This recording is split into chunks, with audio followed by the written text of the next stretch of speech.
Je m'appelle Yvan Roussel, je travaille donc avec Fia Ménard, avec qui je travaille depuis très longtemps, plus de 20 ans maintenant. Je compose les musiques et à nouveau ces ambiances entre les musiques. Donc là on est dans l'espace dans lequel je travaille dans la salle Gabilly, donc liée au TNB à Rennes.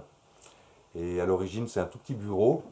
Et puis pour les besoins de la cause, en fait moi je me suis installé là un petit studio qui me permet de travailler sur des sons, des moments de spectacle, dans les moments où on n'a pas besoin de moi au plateau pour des grosses répétitions. Je suis dans un espace avec plein de haut-parleurs autour qui reproduisent à peu près l'espace dans lequel on sera ensuite sur scène, où on aura comme ça toute une série de haut-parleurs avec des sons qui circulent, avec des ambiances qui circulent, etc. Voilà, ma petite ambiance, ma petite grotte. Le spectacle prochain, il sera en 3 parties. Pour l'instant, on s'est beaucoup concentré sur les 2 premières. J'ai eu envie de faire une bande son sans son préenregistré. Donc en fait, toute cette première partie, tout ce qu'on entend, en fait, c'est des sons qui sont produits au plateau. Donc Fia, à ce moment-là, est seule au plateau, seule en scène, et elle travaille avec différents matériaux du type carton, cutter, ciseaux, perche, scotch, des choses comme ça, qui font du son. L'envie que j'avais, c'était de capturer tous ces sons au fur et à mesure du spectacle. Leur transformation évolue dans le temps. Donc au début, on a des choses qui sont plutôt petites, et puis petit à petit, les transformations vont devenir de plus en plus importantes. Et puis parfois, il y a des instruments qui arrivent au plateau qui sont très bruyants, donc là, de fait, les transformations sont énormes. On retombe, etc., etc. Donc toute la bande son est faite comme ça, avec le pari de dire, ben finalement, pour faire de la musique, on peut partir de n'importe quoi. Et c'est un peu le jeu et la donne de départ de cette première partie. C'est vraiment parti d'une performance de Fia, et d'autant plus une performance que, en fait, dans le travail de répétition, on a fait beaucoup de suppositions, on a fait quelques tests, et puis c'est tout.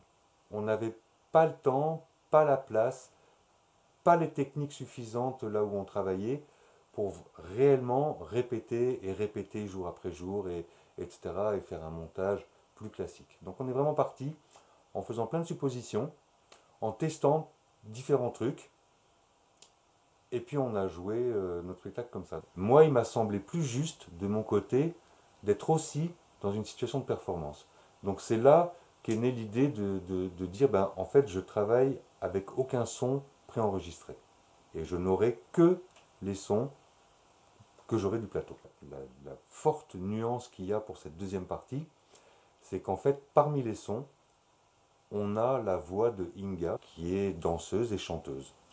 Donc là, tout d'un coup, ça amène une matière très spécifique, entre guillemets plus classique, même si ce qu'elle fait n'est pas du tout classique. Et donc tout de suite, le fait d'avoir une voix donne un espèce d'aspect, pas tout à fait opéra au début, mais on va y aller. C'est-à-dire qu'au fur et à mesure de la progression du spectacle, on va aller petit à petit vers quelque chose de l'ordre de l'opéra, dans le sens de l'ordre de beaucoup de voix. C'est-à-dire que la voix de Inga, je vais la capturer, je vais la triturer, je vais la réinjecter, en même temps que sa voix directe. On va avoir des espèces de d'étages comme ça, qui au final rappellent un peu le travail des voix d'opéra, avec le travail du chœur, le travail des solistes, ce type d'organisation. J'avais cette passion du son, de je sais pas quoi, des trucs autour des machines. La batterie, ça a été une espèce de première expérience pour moi de recherche de son. Une des particularités de la batterie, c'est que c'est un instrument qui n'est pas fini. Donc on le compose au fur et à mesure des besoins. Donc on rajoute une caisse claire, on rajoute une cymbale, une cloche, on l'enlève, etc., etc. On cherche déjà des sons.